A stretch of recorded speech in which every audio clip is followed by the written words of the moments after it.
불법 영구의 회복 제31호 1937년 신년호입니다.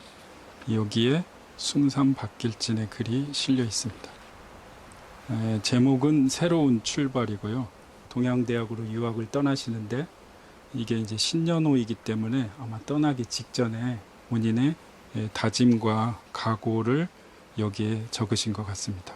읽어보겠습니다. 새로운 출발, 길진. 험악하고 무서운 길이다. 나는 이 길을 걸어갈 때 자기 리욕을 만족시키려는 꼬부라진 마음을 주의할지며 모든 동지와 선배들과 같이 우리의 사명과 의무를 끝까지 이행하리라. 나는 내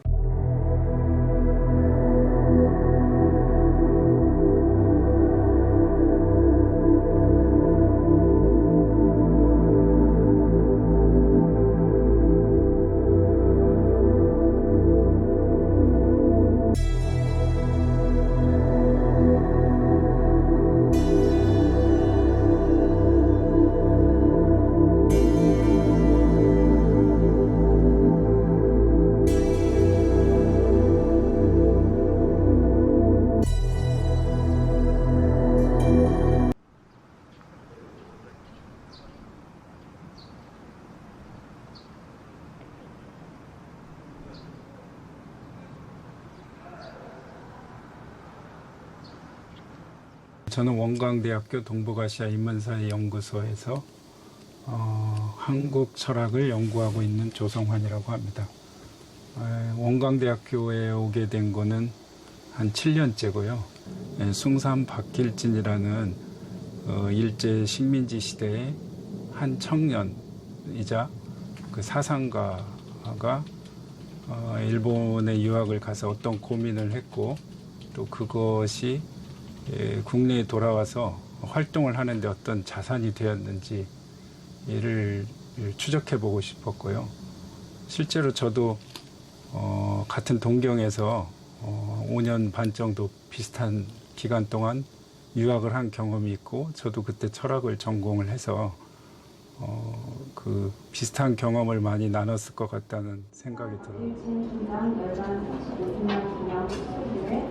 숭산 박길진 원광의 집 전면 간담회를 시작하겠습니다. 독일 학생들한테 강의를 한 사람으로 남은 것이다 그런 이야기를 하더라고요. 그래서 제가 2시간 동안 법교에 대해서 학생들한테 강의를 하고 우리 최 교수님이 원불 설에 대해서 실제 보여주는 그런 사례가 있습니다. 교단의 처음에 중요한 분들 남긴 자료, 주로 자료를 정리하는 일을 지금 맡고 있습니다. 이 숭산님이 그 졸업 논문이 쇼펜하우어인데 유럽 철학자와 또 다니신 대학이 동양대학인데 이노우에 엘리오라는 불교학자가 설립하셔서 그 영향관계 그리고 한국인 숭산에서 이 세 분들의 사상 교류랄까 영향관계를 밝혀보면 재밌을 것 같다는 생각이 듭니다. 네, 열심히 준비해 보겠습니다. 감사합니다. 1937년 숭산은 23살의 나이에 일본 유학길에 올랐습니다. 쉽지 않은 결정이었습니다. 교단도 어려운 데다 종교가 아닌 철학을 공부하러 간다는 것 자체가 커다란 모험이었기 때문입니다. 그러나 인간을 더 깊이 있게 이해하고 세상을 더 넓게 보기 위해서는 철학을 공부해야 된다고 생각했습니다. 숭산의 이러한 생각은 그의 고등학교 시절부터 싹트기 시작했습니다. 숭산은 그의 고등학교 시절에 철학에 심취했던 경험을 다음과 같이 회고하고 있습니다.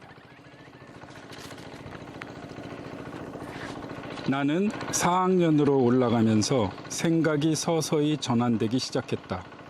이때부터 나는 안으로 나 자신 인생 문제를 해결해야겠다는 데 귀결되었다. 그래서 철학 서적을 탐독하기 시작했다. 철학개론과 논어, 맹자, 중용에 이르기까지 독파하였고 읽으면 읽을수록 더욱 철학에 대한 관심이 깊어졌으며 그 방향의 공부에 집중하였다. 숭산이 동양대학을 선택한 이유는 여기에 있습니다.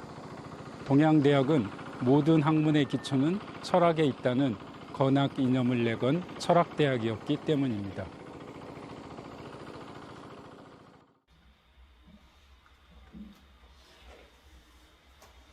제가 동양대학과 처음 만난 것은 2020년 12월에 그 동양대학에서 동학 심포지엄이 열렸는데요. 그때 연사로 초청받아서 박명수 총장님 모시고 함께 가게 되는 게 인연이 되었습니다.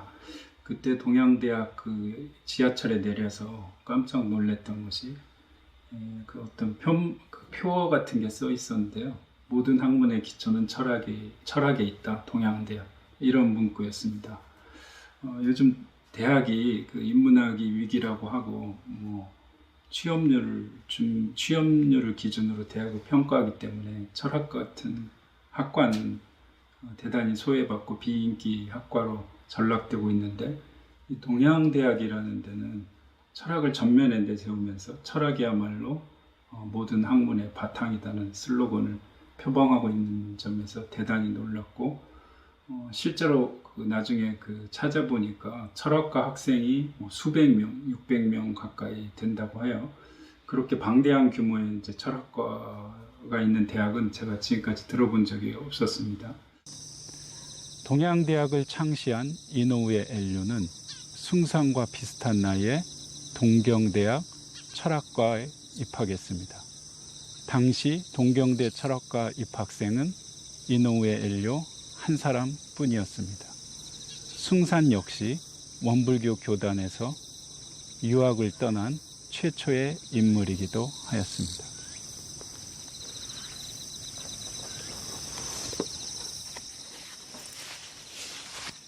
이노우에 엘류는 새로운 시대에 대응하기 위하여 철학에 의해서 일본인을 새로운 사고방식이 필요하다고 생각해서 철학관을 열었다. 즉, 그 당시는 그 서구 문물의 유입에 따라 시대가 바뀌는 새로움이 도래하는 시대였기 때문에 사람들의 사고방식, 세계관도 새로워져야 된다고 생각하고 그렇게 생각을 바꿀 수 있는 방법으로서 철학이 필요하다고 생각해서 이 철학관을 창립하고 그것이 오늘날 동양대학으로 이어지고요. 이 근대 일본 불교에서 불교를 철학적으로 본 분이 최초로 본 분이 바로 이노우에 엘류입니다. 근데 그 철학으로 본다는 것은 그 불교가 종교적인 속성도 있고 또 철학적인 속성이 있는데 이 철학적인 속성은 이제 근대 문명이 어떻게 대응할 건가. 이제 이것은 중국도 마찬가지거든요. 중국에서도 근대 문명이 대응 가능한 것이 불교라고 본 많은 분들이 그 불교 혁신 운동도 일으키고 일본도 마찬가지였고요. 뭐 한국도 보면은 뭐 거의 불교의 개혁을 통해서 이 근대 문명에 대응하려고 하는 것들이 이제 만해랄까. 그중에 소태산 대종사님도 마찬가지라고 생각합니다. 이노우에 엘류는 이제 학문적으로 그것을 앞서서 이제 실천을 하시고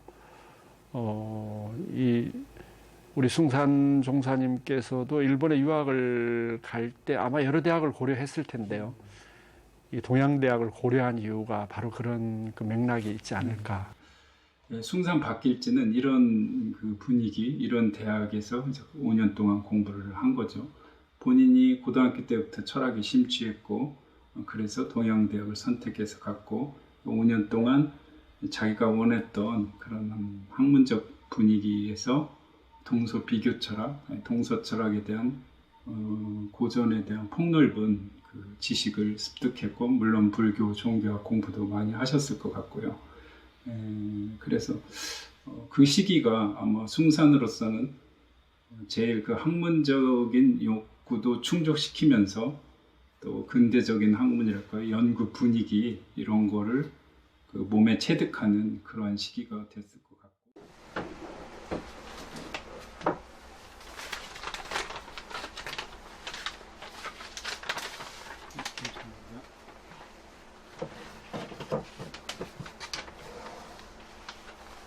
(1937년) 신년호입니다.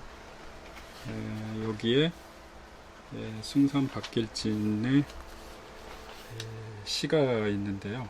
읽어보겠습니다. 새로운 출발, 길진. 험악하고 무서운 길이다.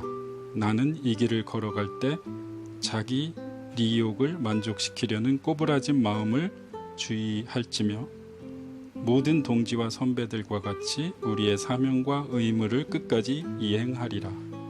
나는 내 고체를 불에 던지더라도 그것은 절대로 어기지 않겠다는 용기 승천의 세력으로 제 출발을 부르짖는다. 언이 행난의 인간이다.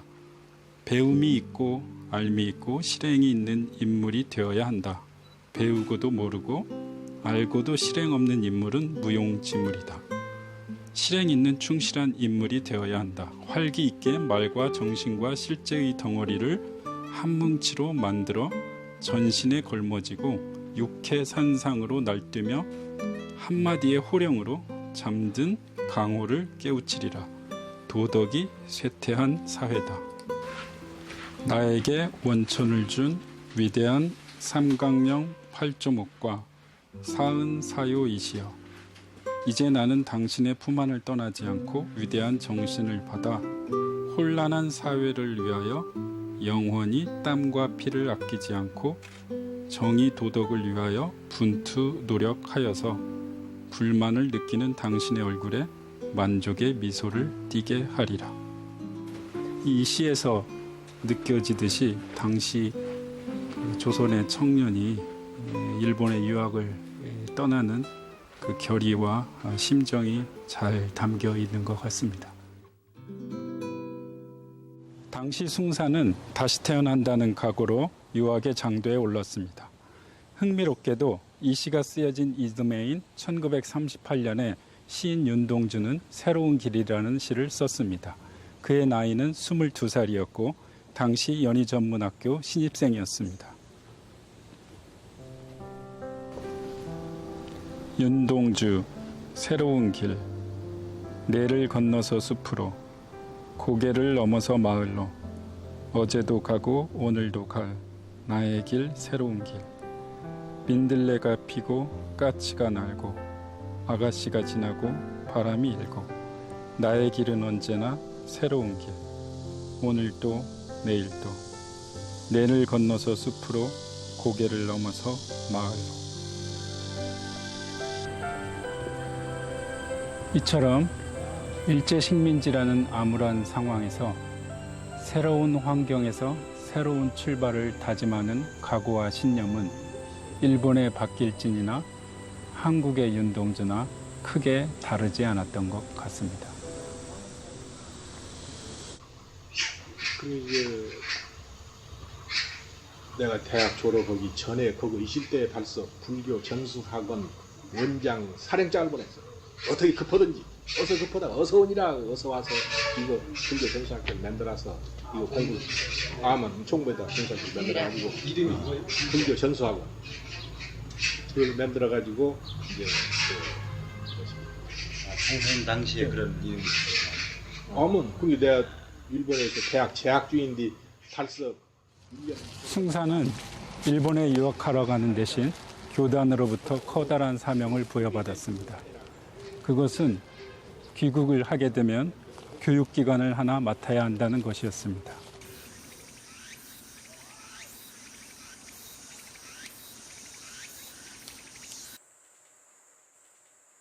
그러나 숭산의 유학 시절은 결코 녹록치 않았습니다.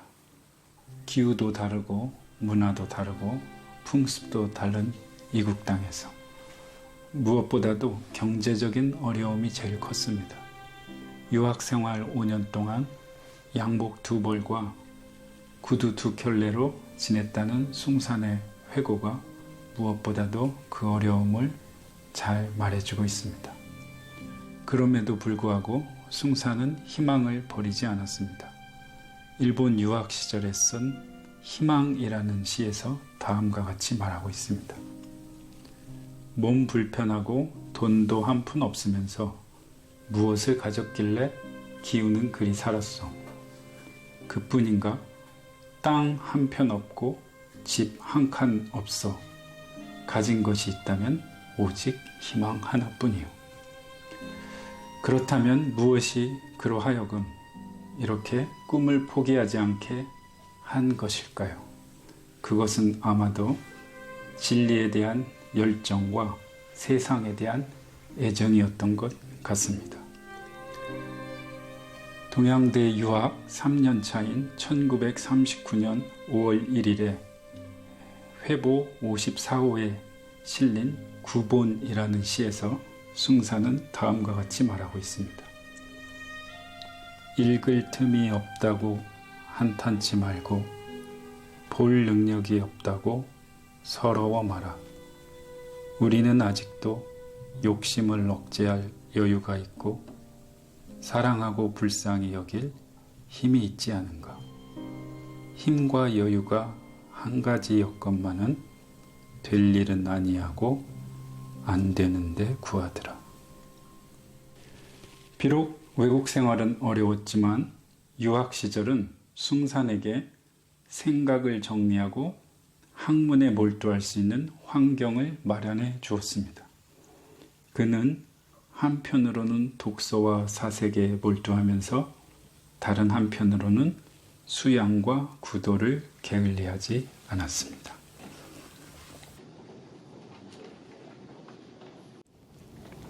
1958년 10월 25일자 원대 학보에 숭사는 이렇게 적고 있습니다.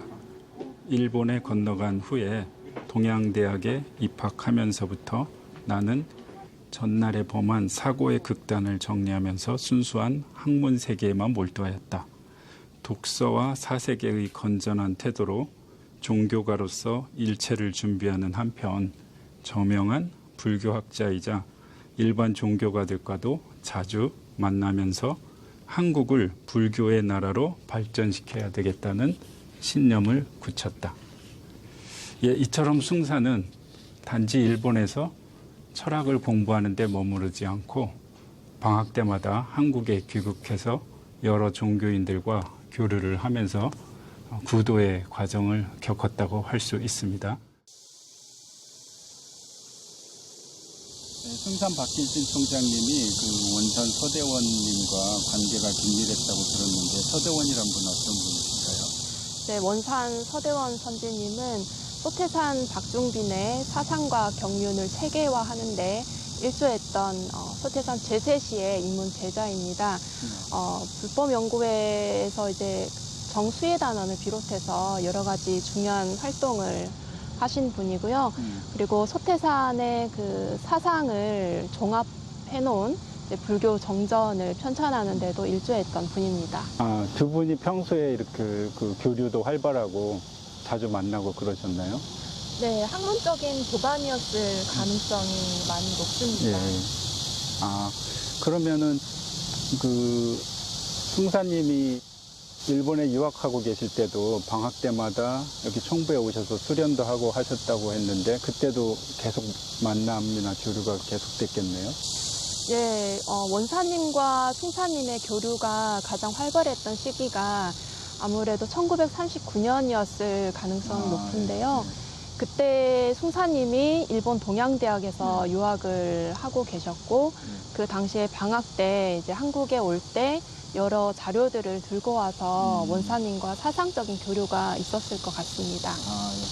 그 두 분 다 이론상에 관한 글을 남기셨는데 예, 숭사님의 그 논문 이론상 연구에서 원사님의 글 이론상의 유래와 법문이라는 부분이 이제 인용이 되었는데요. 말하자면 이제 원사님은 전통적인 방식으로 그 이론상이라는 절대적인 진리를 연구를 하신 분 같고 숭사님은 동양대학에서 동양 철학이라든지 서양 철학을 융합적으로 연구를 하셔서 그런 융합적인 방식으로 또 이론상 연구를 하셨고 그러한 전통적인 방식과 융합적인 방식이 만남을 했다고도 볼 수가 있겠습니다.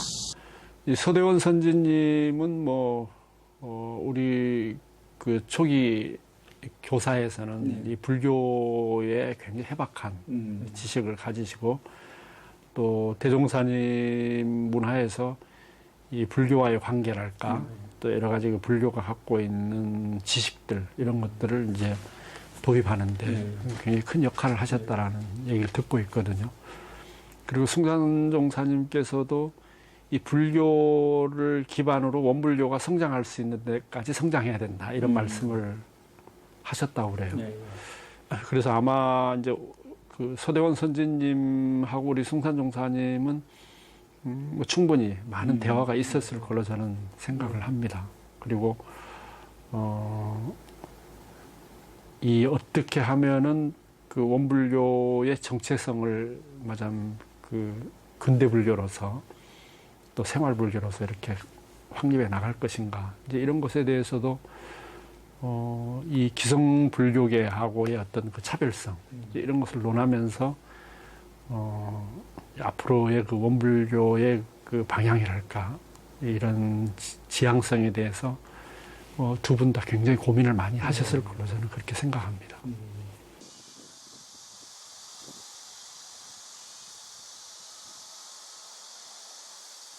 숭산은 일본에서는 저명한 불교학자들의 강의를 들으면서 다른 한편으로는 일본 사찰을 직접 찾아다니면서 일본에서 불교가 어떻게 생활화되고 근대화되고 뿌리를 내렸는지를 직접 눈으로 목격하였습니다. 그 숭산님의 여러 저술들을 보면은 굉장히 그 철학 지향적인 면이 많아요. 그래서 철학 개론을 다 통독했다라든가 그리고 이제 불교의 선어록이라든가 이런 걸 굉장히 깊이 탐구를 하셨거든요.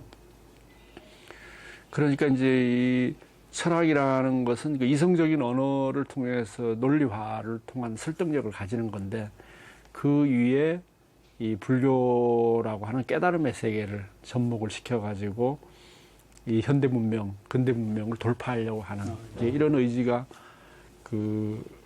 이 동아시아에서 일어나고 있는데 당시에도 마찬가지였고 숭산종사님께서도 결국은 그 불교의 철학화, 방금 말씀하신 그 생활화, 시대화, 대중화 쪽에서 이노우에 일료를 선각자로 보시고 아마 숭산종사께서 그 유학하실 때는 이미 이노우에 일료가 돌아가신 후기 때문에 만나시지는 못했다고 보고요. 그러나 그 정신은 계속 계승되고 있고 그래서 동양대학에 가가지고 제가 유학했던 것처럼 마음껏 공부하시고 또 그곳에서 이제 이 소태난 대종사님의 그 어떤 대각의 깊은 뜻을 어떻게 하면은 이 한국 사회 세계에 알릴 것인가 이제 그런 방법들을 굉장히 고민을 많이 하셨을 걸로 생각을 합니다. 하루는 일본의 성자이자 세계적인 사회운동가인 카가와 토요이코를 만나서 신에 관한 문답을 나누기도 하였습니다. 나는 그분에게 다음과 같은 질문을 하였다. 신에 대한 신앙이 철저하신데 그 신이 어딘가는 계실 것입니다. 제게 지금 그 신을 보여주었으면 합니다. 얼마 동안의 침묵이 흘렀다. 그런 후 정원수의 나뭇잎 하나를 따서 나에게 주시고는 이게 신이다 라고 하는 것이었다. 그래서 나는 더 이상 신에 대해서 묻지를 않았다. 나뭇잎이 신이다는 카가와 토요이코의 말은 새소리가 하늘님의 소리라는 동학사상과 해월 최시영의 설법을 연상시킵니다. 또한 처처불상 사사불공이라는 원불교의 가르침과도 상통하고 있습니다. 특히 오늘날과 같이 천지 만물이 몸살을 앓고 있는 지구위기의 시대에 그 가르침이 더욱 크게 들립니다.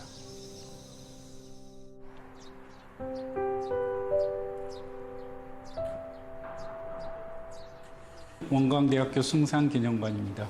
여기에 숭산이 늘 소지하고 다녔던 5가지 용품이 전시되어 있는데요. 그 중에서 특히 이 거울이 저는 인상적이었습니다. 그 여자분도 아닌데 왜 거울을 이렇게 소중하게 간직하셨을까? 여기에 쓰여 있는 설명을 제가 읽어보면요. 거울이 됩시다. 아무것도 없는 거울이 되어 살아나갑시다. 숭사는 거울처럼 마음에 차별심을 두지 않고 공정무변한 마음으로 살았다. 꽃이 피면 피는 대로, 웃으면 웃는 대로, 거울에 그대로 비치듯이 옳고 그름을 따지거나 비교 판단하지 않고 사람을 있는 그대로 대하였다 라고 쓰여 있습니다. 이 동양 철학을 공부하는 저로서는 이 대목을 읽을 때 이 장자에 나오는 거울의 비유가 생각났습니다. 거울은 아무런 상이 없습니다. 외부에서 대상이 다가오면 있는 그대로 비추다가 대상이 사라지면 다시 텅 빈 거울로 돌아옵니다. 이것을 장자는 응하지만 저장해 두지는 않는다고 하였습니다.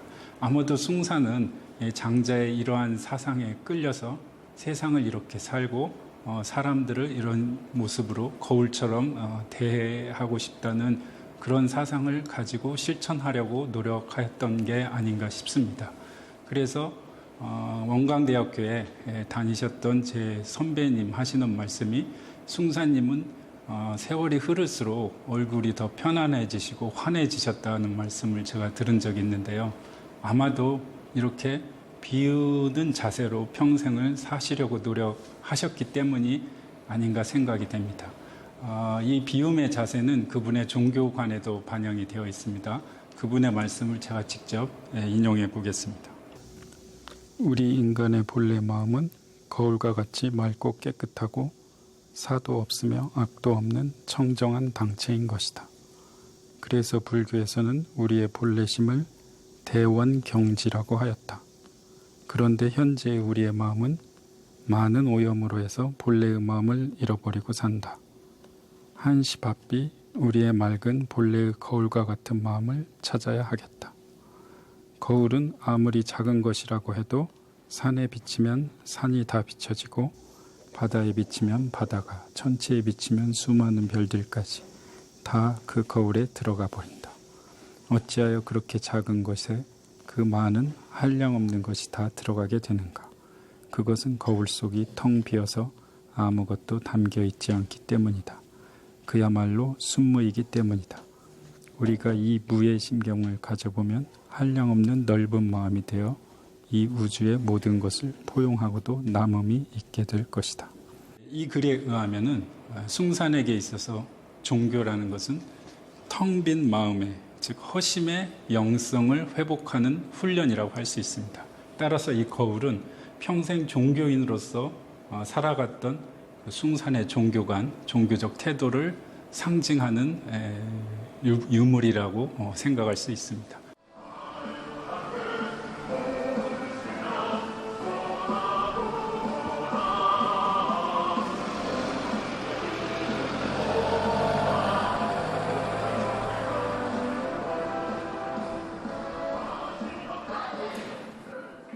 이분이 이제 그 종교하고 철학에 대한 나름대로 관점이 있을 거 아니에요. 그 종교는 여러 가지가 있을 수 있겠는데, 우리가 처음에 졸업 논문 처음에 노자는 궁극적 실제를 도라하고 붙다는 법이라고 이런 말, 유학에선 태극이라고 이거를 제가 어디 대종교에서 읽은 것 같아요. 그러니까 이런 근데 결국엔 다 하나다는 거거든요. 소통이 된다. 이런 것도 원불교적인 이제 관점이 들어있는 것 같아서 그런 거를 아우르는 개념을 이론이라고 보셨겠죠. 이분이 그 서양 철학 약간 그 서양 철학에 이렇게 탐구했던 상황에서 그 서양 철학과 동양, 특히 동양 종교를 어떤 식으로 이분이 결과적으로 좀 융합할 수 있었는가. 차이는 분명히 있고 제가 느꼈던 거는 이분이 일반적인 그 철학자들과 다른 거는 원불교라는 관점을 가지고 시작을 하고 있습니다. 그래서 그 판단의 기준은 있어요. 원불교에 어긋나면은 좀 틀린 거야. 그러니까 쇼펜하우어가 너무 염세적으로 간다. 그럼 못 받아들이는 거예요.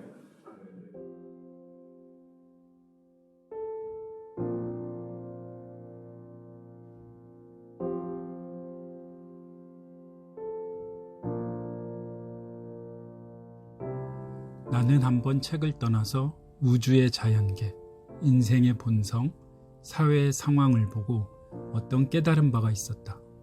이들은 결코 따로따로 존재하는 게 아니라 반드시 거기에는 어떤 연결이 있고 무언가 어떤 근본적이고 궁극적인 하나의 영원한 전체를 지배하는, 또 그것에 의하지 않으면 모든 것이 성립할 수 없는 토대가 되는 것이 있다는 것을 알게 되었다. 자연계 및 인사가 그것을 기본으로 하고 있다는 것을 느낀 것이다. 그렇다고 추상적으로 추리한 것이 아니라 바로 이것이라고 체험한 것이다. 이것이 철학의 근본 문제이며 궁극적 실제를 탐구하는 게 철학이라고 강하게 느끼게 되었다. 주제는 쇼펜하우어의 실제관인데 서양 철학사를 전부 이제 서베이 이렇게 쭉 통과를 하면서 쇼펜하우어 얘기가 나오고 뒷부분에 원불교 얘기도 나오는데 제가 좀 충격적이었다고 놀란 부분은 그 그러니까 원불교라고는 안 하는데 이제 사은 얘기가 나오면서 사은과 불교에서 말하는 그 사은이랄까요? 은사상과의 그 차이를 명료하게 지적하는 부분이 저한테는 대단히 놀랍다고나 할까? 인상적이었고요. 그것이 41년 무렵이라는 점도 대단히 중요하고 이미 그 시기에 불교와 원불교의 그 철학적 차이를 규명해 보려는 시도가 숭산에 의해서 이루어져 있었고 그것이 숭산의 가장 큰 이제 그 원불교 사상사에 있어서 갖는 의미라고 생각이 되는데 그런 그 비교가 가능했던 이유는 역시 본인의 문제의식도 강했지만 동양대학에서 이 동서 비교 철학적인 그 훈련, 이 사고 훈련을 받은 결과가 아닌가라는 생각이 들었습니다. 그런 점에서 숭산의 졸업 논문은 단지 그 40년 무렵에 한국인이 쇼펜하우어에 대해서 거의 짧은 단행본 분량이죠. 석사 논문 분량에 방대한 저술을 했다는 것도 큰 의미가 있지만 원불교 사상사적인 의미에서도 원불교를 이 동서 철학의 지평 위에 놓고 그 원불교의 자리매김을 해보려고 했던 시도가 그 당시 이루어졌다는 것도 대단히 큰 연구사적인 의의라고 생각을 합니다. 그러니까 이분이 갖고 있는 이 지식이나 이런 것들은 상당히 수준 높은 그리고 한국 사회의 리더로서 충분히 갖출 만한 그런 지적 능력을 확보하고 계셨는데 이제 아쉬운 것은 학자로서 그것을 충분히 말하자면은 그 여러 이론이랄까 또 원불교 관련된 여러 가지 그 다양한 논들을 펼쳐내실 수 있었을 텐데 이제 그러지 못했던 것이 좀 아쉬워요. 그래도 이제 그 아까 말씀하신 그 이론상의 진리에 대해서는 이게 소태산 대종사님의 그 알파이면서 오메가거든요. 그러니까 이 이론상의 진리를 끊임없이 그것에 대해 묻고 그 이미 그 교육품에도 나와 있는 것처럼 대종사님과 끊임없이 그런 문답도 하시고 또 이 이론상 법신불 이론상의 진리가 갖고 있는 이 세계를 어떻게 이 원광대학이라고 하는 그 대학을 통해서 구현해낼 건가. 이 원광이라는 말 자체가 이미 이론상이라고 하는 것이 이제 포함되어 있잖아요. 그러니까 이 철학과 종교의 어떤 그야말로 이사병행식의 이런 또는 영육상전식의 어떤 그 양쪽의 쌍전 또 병행을 통해 가지고 이 원불교의 이 어떤 그 종교적인 사명, 그 미래에 대한 비전 이런 것들을 대학을 통해서 구현해 내려고 했기 때문에 제가 볼 때는 숭산종사님께서 아주 석학들처럼 많은 그 연구소를 남기지 않으셨다 하더라도 그 이후에 나오는 숭산종사께서 계셨던 당대 또 그 이후에 나오는 모든 학문적 성과는 제가 볼 때 숭산종사님께 귀결된다고 생각을 해요. 원광대학교 정문에 들어서면 지덕, 겸수, 도의, 실천이라는 개교 이념이 보이고 있습니다. 그 의미는 지성과 덕성을 겸비하고 도덕과 정의를 실천한다는 뜻입니다. 사실 이 개교 이념은 동양대학교의 지덕 겸전이라는 이념과도 상통하는데요. 동양대학의 경우에는 덕성에 비해서 철학적 지성을 강조했다면 원광대학교는 종교적 덕성을 강조했다는 차이가 있습니다.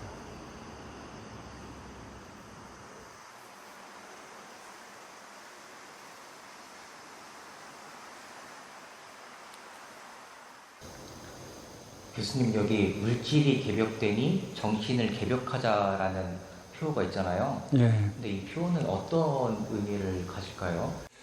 이 물질, 정신, 개벽 이 세 개의 키워드로 구성되어 있는데 이 물질과 정신이란 말은 1900년 전후에 일본에서 서양 철학을 수용할 때 그 만들어진 두 개의 카테고리라고 할 수 있고 다른 말로 하면은 유물, 유심 이렇게도 볼 수가 있고요. 이 개벽이란 말도 이 세상 천지를 이제 연다 이런 의미인데 그것을 원불교에서는 좀 다른 의미로 이제 쓴 거죠. 그래서 이 물질 개벽, 물질 정신 얘기부터 설명을 해보면 그 1900년 전후에 일본의 서양 철학을 물질과 정신이라는 범주로 수용을 했는데 동시에 그때 수양 담론도 탄생을 합니다. 그 수양 담론이라는 거는 이 국민국가를 만들기 위해서 국민 도덕, 국민 윤리가 필요한데 그 국민들의 자질로서 이제 수양이 필요하다는, 그러니까 국가라는 틀 안에서 이 수양론이 전개가 되고 그때 정신과 수양을 합쳐서 정신 수양이란 말이 나오는데 이 한반도로 그게 오게 되면은 천도교회나 원불교에서는 그걸 발전시켜서 정신 개벽론을 만든 거고요. 그때 개벽이라는 거는 꼭 국민 윤리라는 그 좁은 틀을 넘어서 이 지구 천지와 하나가 되고 어떤 자기가 그 정신적으로 깨어난, 그러니까 정신이 열려서 세상을 연다는 이중적인 의미의 개벽론하고 이제 결부를 시켜서 이 정신 개벽이라는 표어를 만들고 그 시대는 이제 물질이 개벽된 시대니까 정신 개벽이 필요하다는 그런 메시지를 담고 있죠.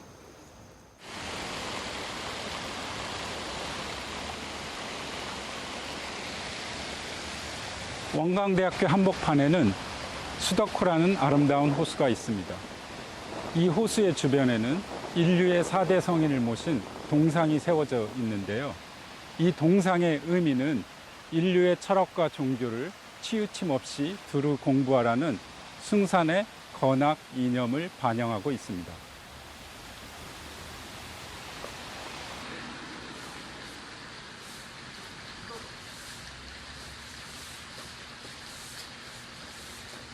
그러니까 여기 수덕후에 지금 4개의 동상이 보이는데 이 동상들은 어떤 동상들이에요? 저거 뭔지 알아? 공자예요? 그렇지. 그 유교를 창시한 공자고. 네. 그다음에 여기 옆에. 여기는 부처님이에요. 그렇지. 불교를 창시한 그 부처님이고. 네. 저쪽이 조금 저 두 분인데 저분은 그 예수님. 기독교 때 저분이 좀 어렵겠다. 맨 끝에 네. 가보면은 이제 소크라테스라고 네. 그 서양 철학의 아버지라고 하는 그분 이제 저. 그 왜 이 네 분들을 이 네. 원광대학교에서는 이렇게 동상을 세웠을까도 한번 생각해 볼 필요가 있지. 그럼 이 4개의 동상은 어떤 유래가 있고 어떤 의미로 이렇게 세워졌을 거예요? 글쎄, 내가 생각했을 때 아마 이제 여기 원광대학교를 세우신 분이 누구지? 숭산 그렇지. 박길진 총장님. 아마 그분의 이제 그런 건학 이념이나 네. 그런 의도가 깔려 있지 않나 생각하는데, 네. 그러니까 이 동서양의 그 철학과 종교를 네. 이 대표하는 분들인데 이분들을 이렇게 뭐랄까 포괄적으로 다 치우침 없이 공부하라는 그런 의미가 아닌가 이제 생각하는데, 네. 사실 나는 여기 처음 왔을 때 놀랬던 거는 이게 원불교에서 세운 대학이잖아. 네. 그러면 상식적으로는 이 원불교의 창시잖아. 그런 분의 동상이 있는 게 자연스럽지. 그런 생각 안 해봤어? 그럼 지금 이 4개의 동상들이 그 원불교랑도 어떤 의미가 이렇게 연관이 있어서 세워진 걸까요? 그 생각해봐. 근데 원불교가 아무 연관이 없잖아. 근데 왜 원불교 동상을 빼고 네. 다른 종교나 주로 종교잖아. 소크라테스는 철학이지만 네. 그 상징적인 인물들을 여기다가 동상을 세웠을까? 난 그게 처음에 이제 궁금했지. 그런데 이제 원불교를 공부해가면서 나름대로 알게 된 거는 사실 이 수덕호가 둥그런 게 이 원의 상징이잖아, 원불교에. 네. 그러니까 이 원이라는 게 여러 상징이 있는데 비어 있다는 의미도 있고 네. 다 갖추었다는, 원만하다는 뜻도 있잖아. 그러니까 여기에 이 4대 성인은 인류의 진리를 다 갖춘다는 의미도 있을 수 있고, 근데 자기의 종교는 이렇게 비워놓고 다른 종교들을 이렇게 다 수용한다고 해야 될까?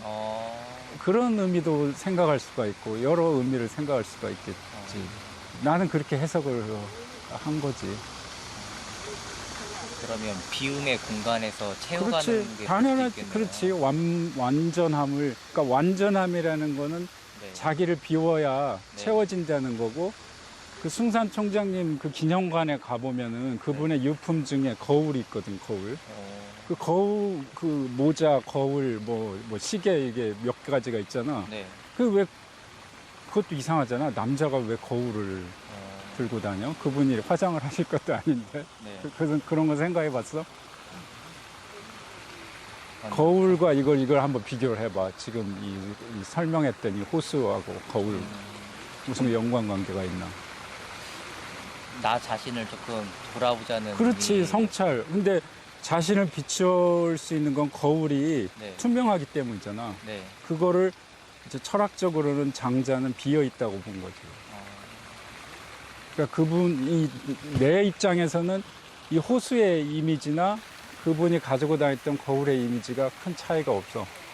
자기를 비워서 이 상대방들을 비추는 거 아니야. 다른 진리나. 네. 그러면서 자기를 채워나가는 있다는 그런 뭐랄까 자신의 그런 철학관이라고 해야 되나? 세계관이 담겨 있지 않을까 그런 생각이 들었다는 거지.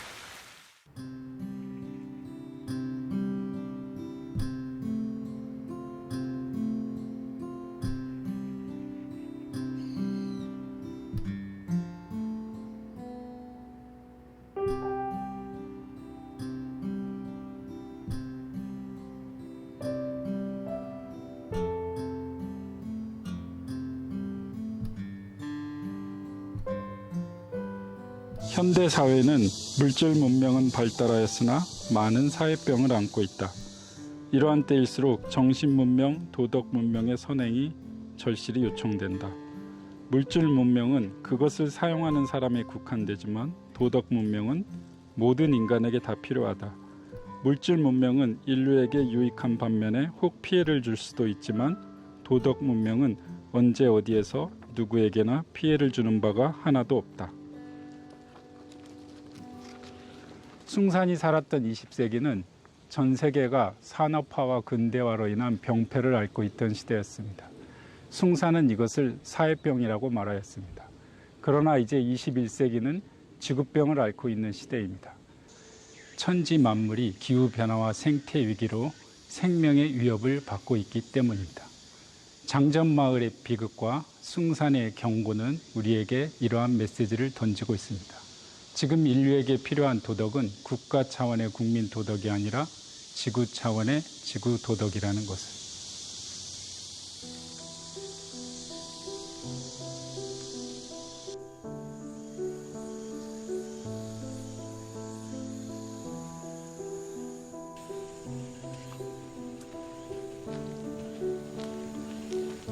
조용한 농촌을 뒤덮은 암의 공포. 지난 2001년 이 마을에 매연을 내뿜는 비료 공장이 들어선 뒤 주민들은 하나둘 원인 모를 암에 걸렸습니다. 확인된 암 환자만 22명.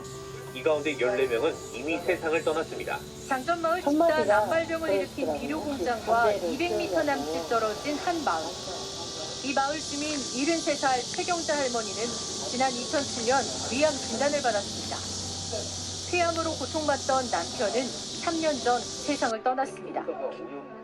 나 수술하고 난 게 우리 애기 아빠가 또 폐암으로 해서 또 집단 암활병으로 고통을 겪고 있는 전북 이 마을 익산 주민 웅전마을 46명 주민들의 손해배상 소송과 관련해 전라북도와 익산시가 50억 원을 배상하는 선에서 합의안을 도출했습니다.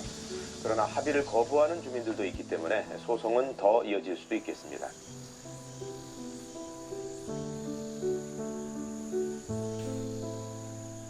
그 전에라도 그 농촌지형청에서 그 연초과학을 사용을 중지시키고 해체하는데 아무런 조치도 하지 않고 그냥 지금까지 고스란히 주민들 몸속으로 흡수되는 그런 상황을 빚게 만들어서 사람이 더 많이 죽고 더 고통을 받았던 것 같아서 더 지금 화가 나고 우라통이 터지죠. 투병자가 23명이죠. 그래서 아무로 지금 투병하고 계신 분들이 계시고 또 그분들이 요거 지역에 있는 뭐 대학병원이나 여기만 가는 게 아니고 뭐 전북대병원도 가고 뭐 전남대병원도 가고 또 서울에 있는 뭐 유명한 서울대학병원도 가고 삼척병원도 가고 아산병원도 가고 다 이렇게 흩어져서 저기 다 지금 치료받고 있는 중이에요. 그 비용도 많이 들 텐데 그런 지원이나 이런 건 아직. 그래서 이제 그 암에 걸리신 분들은 좀 이제 그 지원책을 좀 마련하고 있고요. 560여만 원 정도 이제 그게 이제 그 암에 걸리신 분들보다는 그 이제 암이 이제 발견 그 종합검진 주민들을 2년에 한 번씩 종합검진을 좀 익산시하고 원광대학병원하고 진행하고 있거든요. 진행을 하면서 암이 이제 발견이 되면 거기서 이제 지원책이 거기서 좀 나오고 있죠. 그래서 사실은 이 장전마을이 이 비특이성 질환에 대해서 정부가 인정한 최초의 사례가 됐거든요. 그렇게 했기 때문에 앞으로 장전마을은 굉장히 어떤 환경적으로 학습이 될 수 있는 그런 여건들이 굉장히 잘 갖춰져 있어요. 그리고 이제 지금 그 주민들과 그 민관 협의 그리고 이렇게 간에 이렇게 해가지고 지금 그 백서도 지금 발간을 곧 이제 할 거거든요. 백서가 발간이 되고 또 이제 그 개별적으로 우리 손문선 시의원님께서 장전마을에 그동안 보고 느낀 것들을 책으로 저술을 해서 책으로도 나와요. 좀 이제 한 열흘 정도 있으면.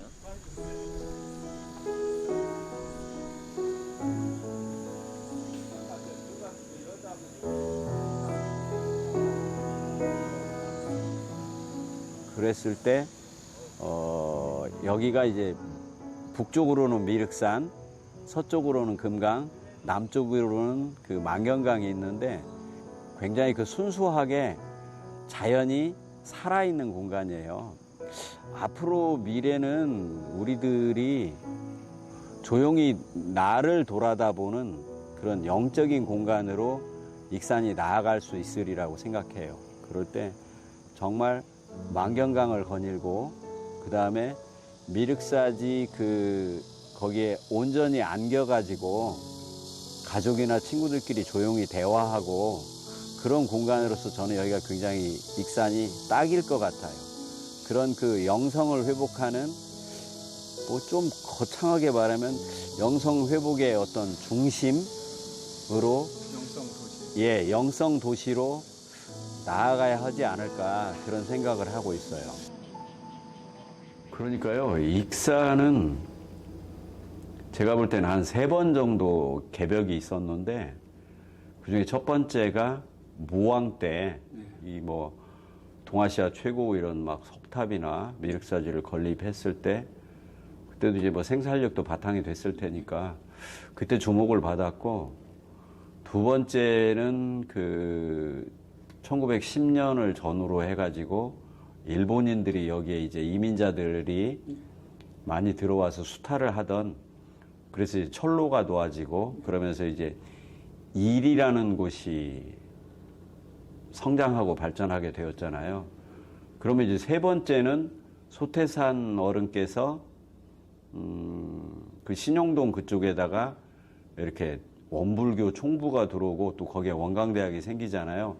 그게 저는 세 번째 개벽이라고 봐요. 그리고 그 개벽은 계속 진행 중이고, 그리고 한참 저는 좀 하이터치를 하지 않았을까 그런 생각이 들어요. 근데 이제 정말로 그 물리적이고 물질적이고 외형적인 성장이 저는 한계에 왔다고 보고, 그렇다면은 우리에게 원광대학 병원이 우리의 몸을 치료하고 그런다면은 원광대학이 앞으로 나아갈 길은 좀 영성으로서 사람의 마음을 정말 보듬는 그런 대학이 없을까?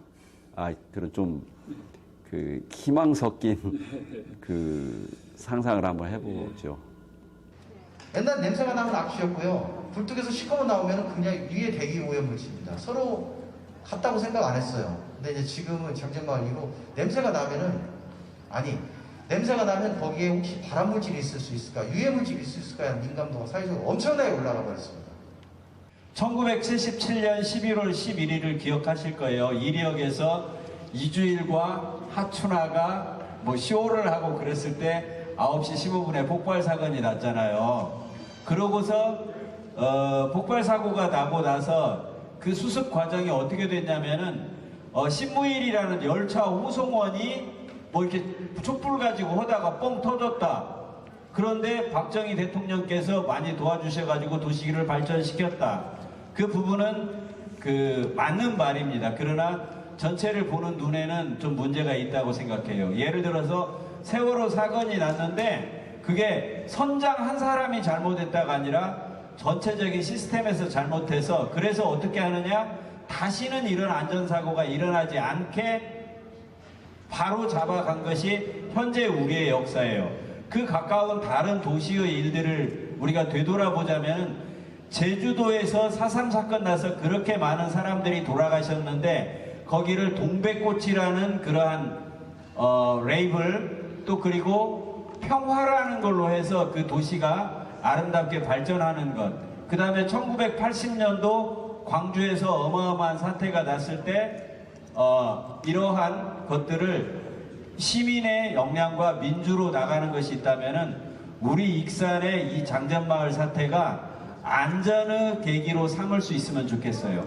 그러니까 이리역 폭발 사고 때 그걸 못하고 대충 넘어간 거예요. 그래서 이번 일들이 대충 넘어가지 않고, 야, 익산하면 안전한 도시야, 익산의 모든 먹거리는 안전한 것이야, 그런 것들이 체계로 남게 그렇게 됐으면 하는 것이 저희들이 하나의 소망이고요. 아까 그 답은 현장에 있다고 하듯이, 이런 한살림운동도 이런 현장에서 농민들이 죽어가는 걸 보고 시작이 됐듯이, 제가 작년에 왔을 때 여기도 그러한 공간으로 거듭날 수 있지 않을까라는 생각이 들어서 이거를 이제 소개를 해드리는 겁니다. 자연과 사람이 분열을 치유하고 단절을 잇고 공생할 수 있는 문화가 유지될 수 있도록 사람들의 이제 의식을 계속 일깨워주기 위해서 계속 이걸 이제 발간을 하시는 거죠. 또 제가 공부하고 있는, 이제 연구하고 있는 동학인데, 익산 지역이 이 한살림의 사상의 바탕인 동학과 아주 밀접한 관련이 있고요. 3.1운동, 그러니까 여기서는 4.4운동이었죠. 그 문용기 열사라고 하죠, 남정교회. 그분이 남전리 출신인데, 동학농민혁명 당시에서는 그 남전리에서 익산의 천민 출신인 남계천이라는 분이 전라 좌우도의 편의장이라는 대단히 높은 지위에 올라가지고 동학 조직 안에서도 혁명적인 이제 사건이 됩니다. 리더가 나왔죠. 그리고 그 익산 시내에서는 이제 오지영이라는 분이 천도교회도 또 대단한 리더였잖아요.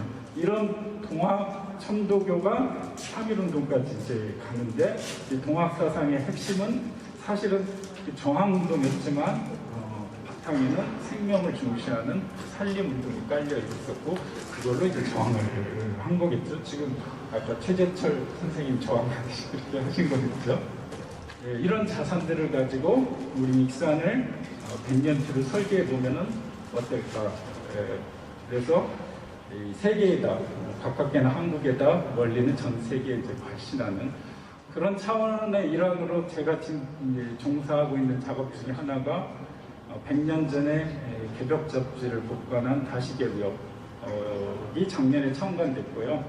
올해는 지구적 전환이라고 우리가 지구적 차원으로 사고를 하고 그 국가 단위나 인간 중심의 그 사고에서 벗어나서 더 크게 바라보는 그래서 이러한 비극이 다시는 없도록 하는 그런 이제 인문학 그런 운동 같은 걸 하고 있고요. 이런 거를 저는 이제 신규백 선생님하고 익산이나 장정마을에서 해보고 싶고 여기 이 정도의 저기 인프라라면 충분히 가능할 것 같고 그게 지역에 있는 대학이 해야 될 작업이고 대학이 지역학을 안 하면 누가 하겠어요.